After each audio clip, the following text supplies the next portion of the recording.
শীতের দিনে আমরা ছোটবেলা থেকে মজা করে খাইতাম মেরা পিঠা। আজকে আমি আমার বাচ্চাদের জন্য বানালাম। চুলায় একটা খোলা পাতিলে অল্প করে চাউলের গুঁড়া দিয়ে স্বাদমতো লবণ দিয়ে একটা খোলা কাঠি দিয়ে চাউলের গুঁড়োগুলো ভেজে নিলাম। সবগুলো চাউলের গুঁড়ো ভেজে নিয়ে ঠান্ডা করে স্বাভাবিক তাপমাত্রার পানি দিয়ে একটা নরম ডো তৈরি করে নিয়েছি। ডো থেকে অল্প করে নিয়ে 2 হাত দিয়ে ঘুরিয়ে এভাবে মেরা পিঠাগুলো বানিয়ে নিচ্ছি। আপনারা চাইলে যে কোনো আকার আকৃতিতে বানিয়ে নিতে পারেন।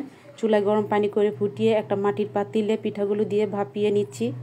30 মিনিট পর পিঠা সেদ্ধ হয়ে গেছে। পিঠা নামিয়ে ঠান্ডা পানি ঢেলে পিঠাগুলো একটা থালাতে ঢেলে নিয়েছি। কিছু পিঠা আমি একটা ছুরি দিয়ে কেটে নিয়েছি। পিঠাগুলো ভেজে নেব।